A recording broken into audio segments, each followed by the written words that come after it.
janeiro e agora a gente caminhando para o final do ano, né? Já é Natal, né, gente? A coisa está caminhando tão rápido que a gente está quase nem percebendo. Mas vamos lá. Primeiro eu quero lembrar da nossa feira, né? Sempre ali fora, as meninas gentilmente lá ofertando sempre algo. E eu gosto sempre de reforçar que o recurso que vem da feira é o recurso que é para pagamento das contas fixas da Seara, que é a água, a luz, a internet, né? E aqui, como a gente tem a questão dos ar-condicionado, a luz ela é generosa conosco, né? Então, é só para vocês saberem o que é e onde vocês estão colaborando quando vocês adquirem os produtos da feira. A outra coisa é que a Seara tem um trabalho assistencial que é realizado aos sábados, com a evangelização para a comunidade que a gente assiste, né? Que são o pessoal que vem aqui, as mães. Nós temos hoje 40 mães que são assistidas pela Seara, e também tem a evangelização, que são os filhos dessas mães que vêm aqui, que tem aulas aos sábados de evangelização espírita, tá? Então, todo final do ano a gente faz uma cesta diferenciada para as mães, diferente da cesta que é feita mensalmente.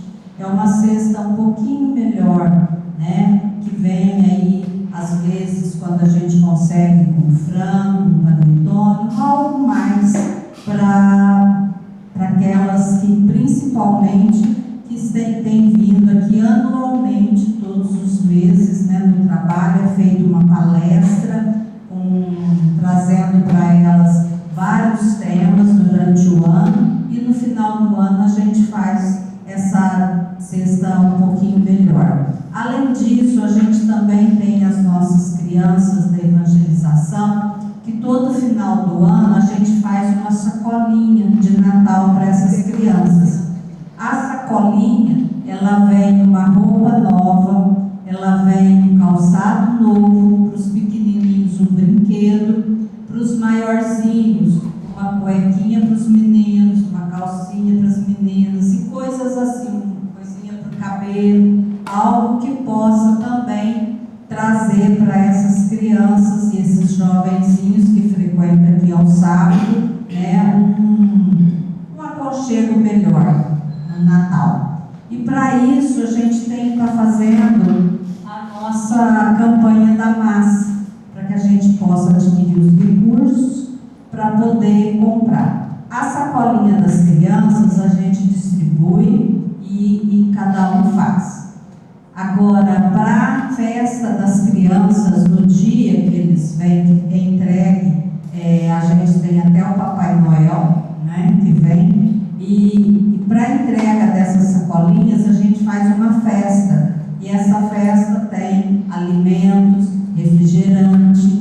Então, tudo isso é custo e por isso a gente faz a campanha da massa. E também para pegar os alimentos que a gente às vezes não conseguiu ganhar no decorrer do mês, para complementar também a cesta das mães. Então, aqueles que tiverem interesse depois de pegar massa, eu sei que várias pessoas já fizeram a reserva semana passada, né? Aqueles que ainda não fizeram, quiserem adquirir, as massas estão aqui e a Marcela tem lá fora também, vocês podem ver lá com ela, que ela fala dos valores. Bom, vamos então fazer a nossa prece, agradecendo a Deus pela oportunidade da nossa vida e agradecendo a Jesus por ser o nosso mestre, por nos ensinar e exemplificar o amor e o caminho a cada um de nós. Senhor, permita-nos a cada dia a busca pelo Teu caminho, a busca pelo Teu exemplo. Permita também, Senhor, que os Teus mensageiros de luz possam trazer a cada um de nós as bênçãos necessárias, o nossos corações, auxiliando-nos nas decisões importantes das nossas vidas. Enfim, Jesus, que o teu amor possa transformar-se em luz e irradiar a cada um de nós. Abençoa, Senhor, o nosso trabalho, abençoa o nosso palestrante desta noite, para que possamos, unidos em seu amor, buscarmos pelo ensinamento o caminho necessário para transpormos os nossos obstáculos. Que a tua paz e o teu amor possa sempre estar presentes em nossas vidas. Que assim seja, graças a Deus. Bom, na noite de hoje nós teremos um palestrante que eu não sei se vocês conhecem, mas eu acho que ele fala bem, viu, gente? Eu não vou assumir muita coisa não, depois vocês me contam. Mas ele vai trazer um tema bastante interessante, que é caminhos ocultos da dor e da felicidade. Tá? É o nosso companheiro Dionísio. E antes de eu passar a palavra para ele, como eu esqueci, quero dizer para vocês, por favor, sigam a Seara no Instagram, no Facebook, ajuda lá, vamos promover a nossa casa, se vocês puderem, dá uma curtida lá. Toda semana, na segunda-feira, o Vinícius posta lá o Gotas da Felicidade, que traz umas mensagens muito bacanas. Nas terças-feiras eles colocam a palestra, tudo que vai ter. Então, curtam lá, tá? Dá uma forcinha lá pra gente. E agora, o Dionísio, depois vocês me contam, viu, gente, como é que foi a palestra.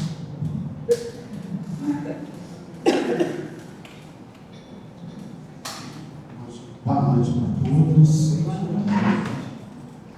A gente lembra que o processo de obsessivo começa em casa. A gente luta para não cair, mas a tentação chega. Mas vamos lá, para isso a gente nasceu, reencontra e assim vai.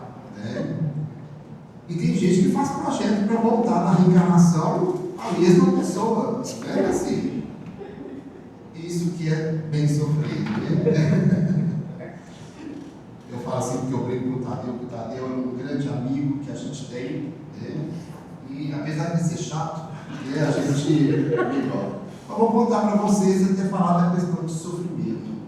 O tema que nós escolhemos para falar na noite de hoje é sobre os caminhos ocultos da dor e da felicidade. E o Tadeu tinha um sofrimento, quando a gente, há muito tempo atrás, vou pegar seu tema de Tadeu, ele tinha uma dificuldade de tireoide, que precisou fazer uma cirurgia, que era uma coisa até bastante extensa.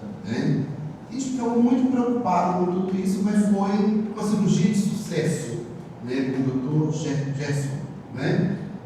Quero passar a propaganda dele aqui, porque é uma pessoa incrível. Porque, além dele trazer a cura da tireoide, que era um processo grande, e que o Tadeu ficou bom, o Tadeu teve uma transformação moral. Antes ele era muito chato, mas depois da cirurgia de tireoide, a gente brinca que o humor voltou, ele passou a ser diferente. Então, assim, opção. Para quem é casado com uma pessoa que é mau humor o tempo inteiro, faz cirurgia de tireoide que dá certo. É assim que funciona. E a questão do tema da dor, eu vou falar porque ele pensou ali, ele falou que já prometeu para os meus filhos fazer em mim, mas está só para marcar ainda, Tadeu? Ele fala toda vez. O tema da dor, a gente fica imaginando, no nosso contexto, por que a dor é necessária em nossas vidas. Se a dor não fosse um papel educativo, transformador, Deus já teria tirado ele do contexto das nossas existências. E por que Deus não tirou até hoje essa questão da dor. Porque nenhum de nós procura vivenciar a dor de uma forma clara e tranquila. Dor é dor. E todos nós fugimos dela o mais rápido possível. Mas a dor, muitas das vezes, ela é implacável. Ela pode ser maior ou menor, de acordo com cada pessoa. Mas a dor, ela está presente para todos. A dor da perda de uma pessoa muito próxima de nossas vidas, um pai, uma mãe, um filho, a dor nossa aqui, de quem nasceu no Brasil, é a mesma dor de quem nasceu na China, de quem nasceu no Japão, de quem nasceu na África. A dor é a mesma. Por que que é a mesma dor? Porque o conceito educativo, ele é único. E a gente pergunta, por que então que nós procuramos entender o Evangelho em nossas vidas? Qual o resultado disso? Porque o Evangelho ele vem trazer algo que nos leve a ter uma consolação diante da dor. Se nós pegarmos o Evangelho desde o primeiro momento do livro de Gênesis ao último capítulo de Apocalipse, nós vamos ver que a dor está inserida em todas as nuances. A dor começa desde o primeiro momento com Abraão. Porque Abraão, imagina bem, estava lá, com a sua família, cuidando das suas cabras, plantando ali. Chega um momento que o Senhor fala para ele, Abraão, é preciso que você saia daqui e vá a um outro lugar. Estava tudo certo, plantando, comendo, família. Aí Deus aparece e manda ele mudar de lugar. E ele vai numa confiança, largando tudo, mas dizendo que ia porque Deus o designava para um outro lugar. Quando a gente encontra também em Jó, que a gente fala que é um dos estudos muito profundos na área da psicologia, se a gente parar para estudar a vida de Jó, no contexto bíblico, e tem até um livro do próprio Jung, que ele trabalha essa questão da dificuldade, da dor e da condição de Jó, e quem gostaria de ler pode procurar, que é fantástico. Ele trabalha justamente isso, que Jó, ele larga também tudo, sacrifica tudo, mas nunca deixou de acreditar no Senhor Deus. Então, tem alguma coisa que nos move. E se formos avaliar e pensar, o que a dor tem produzido em nossa existência? Qual de nós aqui não tem um mínimo de dor? Ou já passou por ela? Às vezes, a nossa dificuldade muito grande de passar a dor é porque nós somos um pouco rebeldes. A gente até passa na dor, desde que uns 4 ou 5 nos acompanhem. Porque a dor que eu estou sentindo é porque fulano, é porque ciclano, eles são os responsáveis. Nós nunca olhamos a dor como um fator educativo. E é nesse contexto que nós vamos observar que André Luiz, no livro Ação e Reação, ele chama a dor em 3 pontos. A dor auxílio, a dor evolução, e a dor expiação. Então, quer dizer que a dor ela tem várias nuances. Por que ele chama a dor evolução? Porque é aquele momento que a dor nos faz crescer. E se nós estamos falando que nós somos espíritos imortais, porque o Evangelho o tempo inteiro fala para espíritos imortais. O Evangelho não foi feito, não foi descrito para seres humanos. Porque o ser humano, ele não vai entender o Evangelho. Por que ele não entende? Se eu falar só para o corpo, para esse momento, eu vou dizer que o Evangelho é algo que eu não seguiria. Estaria totalmente fora desse contexto. Porque o Evangelho fala assim, olha, se alguém bate na sua face esquerda, apresenta-lhe a outra. Vale a pena? Né? Se alguém te rouba a túnica, dê-lhe também a capa. Se alguém te faz caminhar 1000 passos, dê mais 2000. Então, qual é a vantagem que o Evangelho traz num contexto corporal? Nenhum. Vamos falar que nós temos que sofrer, passando todas as nossas necessidades, por um momento fugidio de uma vida que é rápida, vamos dizer aí, 100 anos. Hoje a gente fala que 100 anos é muito pouco. Né?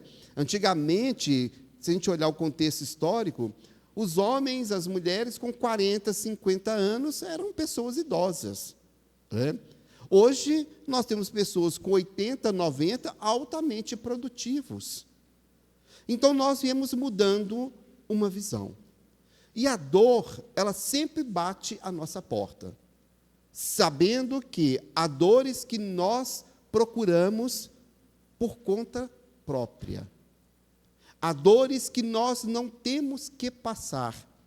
Há dores que não nos dá nenhum processo evolutivo. Porque muitas pessoas dizem assim, na doutrina espírita fala que nós nascemos para resgatar os nossos erros do passado. É isto? É. Pode até ocorrer esse fato, mas a nossa visão tem que ser diferente. Nós não nascemos para resgatar, nós nascemos para educar a nossa visão diante do fato que criamos em nossas próprias caminhadas. Muda-se o conceito, muda-se a condição de avaliar. É? Então, a dor, evolução, é quando nós interpretamos a dificuldade e ela nos acomete, e eu entendo o porquê daquele contexto. Se falarmos fisicamente, por que que a dor física acomete a criança e o velho? Onde está essa justiça que nós podemos dizer? A criança de 4 anos que sofre de um câncer de leucemia, onde está a justiça efetiva sobre esse processo? Onde que ela está aprendendo? Onde está sendo algo de fator educativo?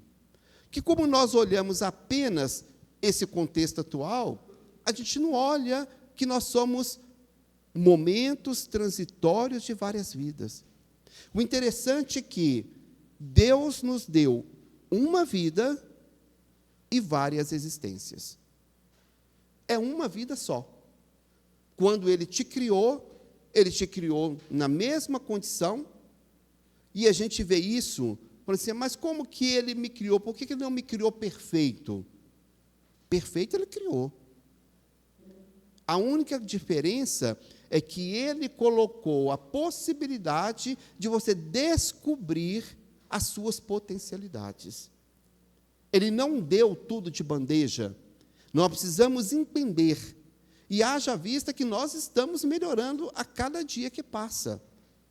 Lógico que a gente vai falar assim, é um mundo conturbado, nós estamos vivendo momentos transitórios muito difíceis, né? Mas isso porque nós temos pessoas que convivem com um pensamento e outro pensamento. Há pessoas que focam a sua existência e buscam rapidamente uma mudança. Outros continuam camelando ali, patinando nos mesmos erros. E onde estaria a dificuldade? Como que a gente aprende? Nós aprendemos, muitas vezes, com a dor. Vamos lembrar, quando a gente pega no Evangelho e fala assim, trouxeram para Jesus uma mulher adúltera. E qual foi a pergunta que fizeram para ele? Senhor, esta mulher foi pega em adultério, manda a lei que ela seja apedrejada. O que tu dizes? E na narrativa da mulher adúltera, no Evangelho fala que Jesus simplesmente agachou, escreveu na areia, né, olhando para o povo, e disse que atire a primeira pedra aquele que estiver sem pecado. E aí a gente vai olhar assim, por que quando ele volta o olhar e pergunta assim, mulher, aonde estão aqueles que te acusavam? E diz lá no Evangelho que foram saindo aos poucos, dos mais velhos aos mais jovens. A gente pergunta, o que Jesus poderia estar escrevendo na areia, num contexto psicológico, que todo mundo leu e foi saindo? Né? Aí a gente encontra no livro da Amélia Rodrigues, dizendo que Jesus foi escrevendo na areia, né, todos os nossos defeitos. Porque, às vezes, nós escondemos muito atrás de situações. Não, eu não faço isso. Não faz na frente. Mas quantos erros nós fazemos escondido? Se a gente viajar, eu lembro que tinha uma amiga minha, em Pedro Leopoldo, que falava assim, Tadeu, porque Pedro Leopoldo, quem não conhece, é uma cidade interessante. Era tipo Ribeirão Preto, só que bem minúscula. Quando você chega, vindo de Belo Horizonte, ela é como se fosse um lugar, um buraco. Você vê ela de cima. Né?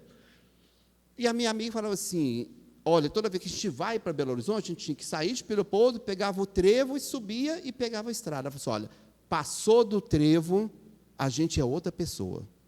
Eu falei, mas como assim? Não, virou o trevo, ninguém conhece, aí você pode fazer o que você quiser. E é assim que nós somos. Virou o trevo, um lugar que ninguém conhece, nós somos outras pessoas. Né? E a gente faz atos, situações que não faríamos diante de todo mundo que nós conhecemos. Né? Então, nesse momento, quando os mais velhos foram embora, justamente por isso. Jesus escrevia lá para ele assim, violência, né? Colocava lá assim, corrupção. Olhava-se aquele contexto escrito, quem é que ia tirar uma pedra? Então, a gente aprendeu que, muitas das vezes, a dor, ela nos educa quando a gente passa por ela. Porque é muito fácil a gente magoar o outro, falar mal do outro. Mas quando alguém fala mal da gente, a gente fica indignado. Né? Aí fala, o que está acontecendo? Eu não sou assim. Mas, às vezes, nós precisamos que alguém fale, olha, você é isso mesmo. E você já notou que quando um amigo fala algo para você que você não está esperando, muitas vezes você vira inimigo dele. Mas o inimigo, quando fala alguma coisa de você, você até pensa assim, pode ser até que ele tenha razão. Porque o amigo, a gente fala, o amigo não magoa o outro. Ele não magoa, mas ele pode falar a verdade. E eu prefiro ouvir a verdade do amigo do que do inimigo. Porque o inimigo, ele tem outras circunstâncias, outros pensamentos. E se o amigo observou e viu em mim aquilo que eu tenho que melhorar, que bênção, né? E ele poder ter essa característica de falar. Então, a dor, ela vem nesse processo de transformação. Lembra quando a gente fala assim, Estevão, quando ele foi colocado para julgamento por Saulo e foi apedrejado, e Estevão, ele evoluiu de uma forma muito grande. Imagina você chamar Estevão, aqui no contexto do dia a dia, e falar assim, Estevão, vamos apedrejar fulano? Ele falou assim, não vale a pena. Eu já passei por essa experiência e sei o quanto é ruim tomar uma pedrada e ela me furar, ela me fazer sangrar. Quando a gente não conhece esse tipo de dor, nós vamos observar que a gente continua fazendo errado para com o outro. E aí veio o processo educativo de espírito, dizendo assim, se você fez. O processo educativo da dor é para te mostrar que, olha, pensa e repensa. Quando Jesus estava com Pedro e que o soldado veio para prendê-lo, e Pedro tirou a espada e cortou a orelha dele, Jesus disse assim: Pedro, embainha a tua espada, porque aquele que matar pela espada, perecerá pela espada. O que quer dizer isto? Pedro, cuidado. As ações que você faz vão ter uma consequência sobre a sua vida. E se não for nessa, vai ser na futura. Por isso que eu vou me pegar aqui uma informação. Veja bem, André Luiz coloca no livro Ação e Reação, dizendo assim: o infarte, a trombose, o câncer penosamente suportado, a senilidade prematura e outras calamidades da vida orgânica constituem, por vezes, dores auxílio, para que a alma se recupere de certos enganos em que haja incorrido na existência do corpo denso, habilitando-se através de longas reflexões a benéficas disciplinas para o ingresso respeitável na vida espiritual. Então, o que ele chama a atenção? O infarto, a trombose, o câncer, a senilidade, isso tudo não são dores auxílio. Porque até na senilidade, a gente fala assim, nossa, final de vida, o Ionísio teve um Alzheimer, né? De repente, ele teve um processo total de esquecimento. Coitado. Né? Coitado. André Luiz fala que isso é uma dor auxílio. Porque se eu desencarnasse, talvez, com a lucidez, eu estaria passando por dificuldades e problemas que eu não poderia suportar. Então, tudo que está ocorrendo está no processo educativo dada pela espiritualidade. Quer ver outro detalhe? Quando nós encontramos pessoas do nosso lado que são diabéticos, tomam insulinas, aí você convida para o seu aniversário, você compra um bolo maravilhoso, a pessoa vê o bolo, parte o bolo, aí você fala assim, não, é doce, muito obrigado. Que disciplina.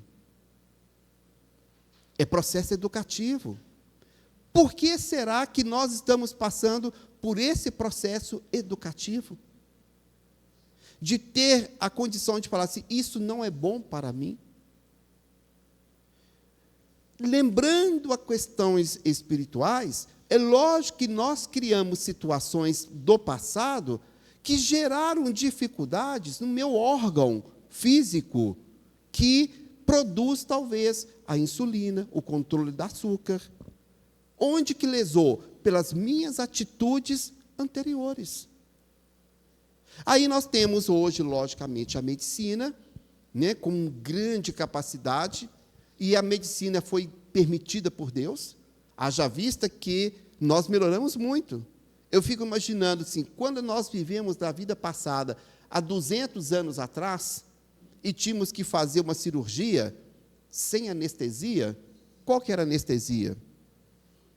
Né? Hã? Né? Não tinha nada, paulada talvez na cabeça, né? Aí é o que nós precisávamos. Hoje a gente toma lá um respiro, né? E se apaga. Isso é bênção.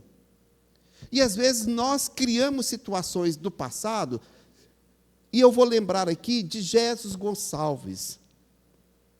Jesus Gonçalves, ele é considerado um gigante deitado, porque ele nasceu em Goiás, né? Ele teve o processo da paraplegia, construiu uma casa imensa, mas ele tinha algo do passado. Até os 18 anos, ele era uma pessoa normal, atlético, né? Tinha porte físico atlético. E ele fala que um amigo dele levou ele no centro, e nesse centro alguém recebeu uma mensagem espiritual escrita para Jesus Gonçalves. E ele tinha o apelido chamado de Tarzan. Lembrando aquele Tarzan, para vocês, né, eu não lembro muito direito, não, que diz que tinha um Tarzan que andava na floresta, né, assim, só de tanguinha, né, mais ou menos assim, né? Não é da minha época, Tadeu. Tá? E diz que ele ficava no espelho, fazendo assim, né? Mais parecido com o pessoal de hoje, né? Nossa, estou bem, né? Eu tenho uma pessoa na minha casa que todo dia de manhã eu vejo uma foto no espelho, né? E postada. Eu falo, meu Deus, como é que pode, né? Todos os dias, né? E aí ele falou que a mensagem veio assim, o médium que recebeu falou assim, eu nem vou ler isso. Mas depois o Espírito ficou ali e falou assim, leia. Ela falou, olha, eu vou ler uma mensagem que eu recebi. E a mensagem era assim, Tarzan, segura no cipó da fé, porque vais passar pela luta da floresta. Aí ela falou assim, eu não sei o que é. Aí ele levantou, Tarzan, sou eu. Esse é meu apelido. E aí, logo em seguida, ele começou um processo degenerativo até chegar à desencarnação totalmente paralítico, mas trabalhando. E ele dizia, em todos esses processos, que era algo que ele tinha de grande dificuldade. E lá, em 1400, alguém aqui lembra das cruzadas? Alguém lembra? Não, né? Só vejo santos na minha frente, né? Ninguém lembra. Mas decapitar é tão bom, né? Passar a espada, matando por matar, é tão bom. Só que pela lei de causa e efeito, Deus fala assim, você pode ter feito qualquer coisa, mas você precisa aprender que matar o outro é dolorido. O processo de inquisitório, que às vezes nós temos lá do passado, alguém dizer assim, você é bruxo, e por interesse eu vou te colocar na fogueira, e acender ali a fogueira e ver a pessoa queimar. E aí depois nós vamos ver que quantas pessoas nasceram em Uberaba, e trazendo aquela doença do fogo selvagem, o pênfego. Por quê? Então, todas essas consequências são de fatos doloridos que nós vamos criando. E a dor auxílio, a dor evolução, a dor expiação, ela vem alertar em nosso processo de reeducação. Por isso que Jesus disse para Pedro, embainha a tua espada, porque você já cortou a orelha de alguém, e você precisa mudar. E toda dor, quando a gente não encontra essa ressonância do perdão, acontece, como é a narrativa de Amélia Rodrigues, no livro Sinais do Tempo, que ela fala que esse homem que Pedro cortou a orelha dele, era chamado Malco. Esse Malco, porque na época, toda vez que tinha uma deficiência cortada, ele simplesmente era colocado de lado perante a sociedade. E aí, quem perdia parte do corpo era pessoa considerada inimiga da sociedade. E Malco, ele saiu, foi para outro local e andava só de turbante. Guardava uma mágoa de Pedro por ter cortado-lhe a orelha e ele ter que ficar fora do contexto social. E a narrativa de Amélia Rodrigues fala que, no final, quando Pedro foi preso e que foi condenado a ser crucificado, antes que ele fosse crucificado, Malco chegou perto dele, tirou o turbante e perguntou assim, lembras de mim? Aí Pedro olhou, viu a fisionomia e falou assim, lembro de ti. Ele falou assim, pois é, eu vim aqui hoje para ver você ser crucificado. Eu quero ver você sofrer. O que você fez comigo, eu nunca vou te perdoar. E nesse momento, Pedro, para o processo de já entender, ajoelhou-se aos pés de Malco, pedindo-lhe perdão por ter cortado-lhe a orelha. Os soldados, olhando Malco de pé e Pedro ajoelhado, disseram assim: quem é aquele? Se Pedro é o maior depois de Jesus, e Pedro está ajoelhado aos pés dele, então aquele que está ali é maior do que Pedro. O que nós vamos fazer? Crucificá-lo. E Malco foi crucificado no mesmo contexto, junto com Pedro. O que a gente observa disso? Às vezes, a dor que a gente passa é um processo evolutivo, mas nós não compreendemos. E começamos a lutar contra a dor. E achamos que tudo está errado. Nós queremos ser felizes, e é um dos contextos. Na introdução, na conclusão do Livro dos Espíritos, no item 4, vocês podem ler lá, diz assim: a felicidade é para todos os homens aqui na Terra. E nós não somos felizes.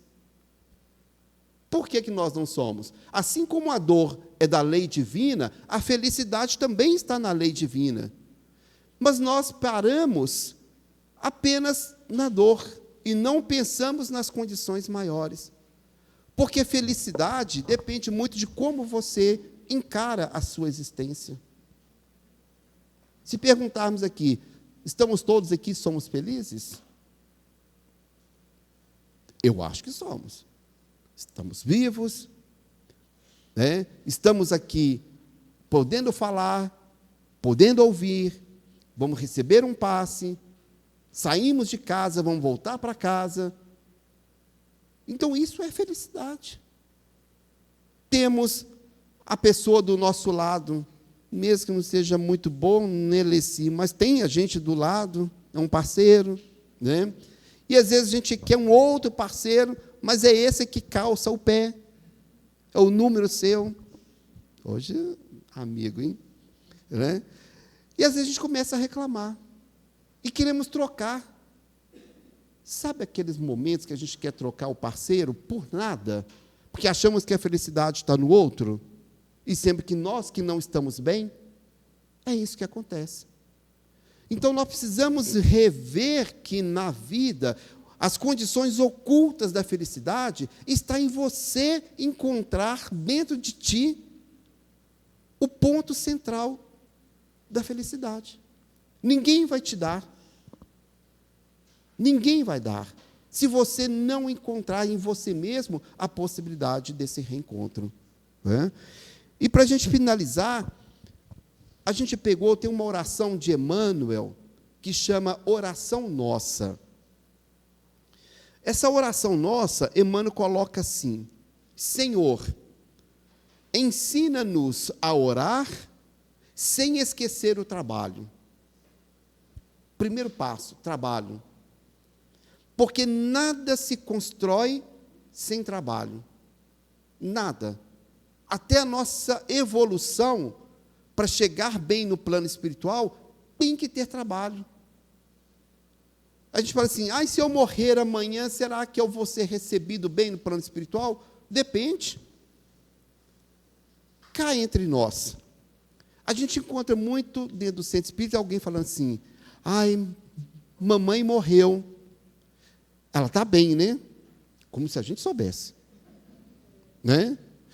Você acha que mamãe está bem? Aí a gente fala assim: claro que está. Foi acolhida pelo plano espiritual. A gente pergunta assim: como que viveu a mamãe? Quem foi a mamãe? Porque se você não fez nada na vida, você vai continuar no plano espiritual da forma que você é. Não existe ilusão, gente. Se uma pessoa que nunca pensou em Deus, vai ser recebida pelos anjos? Será que é assim que é a justiça? Então a gente começa a ver que a doutrina espírita nos traz a condição de tirar o desespero. E ela consola. Por isso que fala que é trabalho. Se você não faz nada, e fala assim, mas eu não faço mal para ninguém, eu não penso mal para ninguém, o livro dos Espíritos pergunta assim, por que o mal sobrepõe ao bem? Resposta dos Espíritos, pela indiferença dos bons. Pela indiferença. Tanto faz, tanto fez. Não é que você não tenha que fazer o mal, você tem que fazer o bem. Você precisa encontrar um processo de melhoria e ser bom, tanto no centro, quanto em casa, quanto no trabalho, quanto na via pública, porque senão a gente fica aí perdido. E a espiritualidade chega um momento que, às vezes, nos mostra que você tem que repensar. Vou falar de mim. Teve um dia, eu trabalhava com a Isildinha, e saí do prédio, pensativo, eu não estava muito bem. Apesar de todo mundo perguntar, eu falei, está ótimo, o meu não estava bem. E depois desci o elevador, cheguei, pensando, eu fui pegar o carro no estacionamento, e falando assim, Senhor, eu tenho que bater um papo com o Senhor, não está legal. Eu acho que o Senhor está exagerado comigo. O Senhor está me exigindo coisas que eu não consigo. Reclamei com o meu pensamento. Quando eu entrei no estacionamento do prédio, do lado que eu fui pegar o carro, saindo assim, olhando para o tempo, aí uma pessoa falou assim, do carro, e aí, tudo bem? Eu falei assim, oi, tudo bem. Eu falei, nem conheço. Aí ele falou comigo assim, você não está me conhecendo? Eu falei, desculpa, mas não. Ele falou comigo assim, queria te agradecer. Eu falei, por quê? Eu falei, eu nem conheço, está me agradecendo, está confundindo, né? Ele falou, não, eu ouvi uma palestra sua no União Fraterna. Eu falei, Senhor, no dia que você falou, o que você disse sobre o amor, foi um divisor de águas para mim, na minha casa. Eu sou grato por ter te ouvido aquele dia. Eu falei assim, já entendi, Senhor. Chega. Tá bom, não vou reclamar mais. Porque às vezes a gente fala para o outro, mas não fala para si. Então, são contextos ocultos da felicidade. Sabe quando a gente fala assim, hoje o dia está péssimo? Tá não. Você está chegando no final do dia vivo. Se tiver ruim, pede para morrer. Ninguém quer, né? Está ruim, mas eu morrer? Não, morrer já é outro detalhe, não é? Não estou aguentando a minha esposa. Pede para morrer. Que aí você separa dela. Não é? Aí você fala assim, não, mas você não entendeu. Não, eu entendi. A vida é para ser vivida plenamente. E nós estamos num processo educativo. Educativo por quê? Não tem nenhum santo aqui. Nem aqui. Eu olho para todo mundo, se está encarnado, é porque deve. Se está encarnado, vou dizer como uma amiga minha de Belo Horizonte fala, se está encarnado é porque não presta. Né? Não presta. E aí o que é esse não prestar? É refazer a caminhada. Colocar objetivos, fazer projetos de vida, assim como tem pessoas que saem lá de São José do Rio Preto, vêm fazer residência de psiquiatria aqui, encontra com a gente, não sabe por quê, não é, Rodrigo? Assim, né? Gente, tem algo que a espiritualidade nos mostra, para que a gente faça um projeto de vida, pelo menos de 400 anos. Eu estou projetando a minha vida futura. Eu penso todos os dias. E peço, não sei se eu vou conseguir, mas é projeto. Porque a gente não pode parar somente nesse contexto. E se eu morrer? Daí, ninguém morre. Somos espíritos imortais. Nós vamos só mudar o nosso contexto de projeto de vida. É isto que é o caminho oculto da felicidade. Entender que nós estamos de passagem, só de passagem. Só de passagem. E tudo vai melhorar se nós quisermos melhorar. Quando a dor nos visitar, agradeçamos. Seja ela em que contexto for. Para todos eles. Tá? Lógico que a gente sente, a gente tem dificuldades. Se a gente perde, entre aspas, uma pessoa, a gente chora. Né? Não estamos falando disso. Isso é normal. Mas temos que falar assim, a vida continua. O nosso projeto é outro. Que Jesus nos ampare e nos edifique a nossa caminhada. Muita paz para todos nós. Né? Muito obrigado.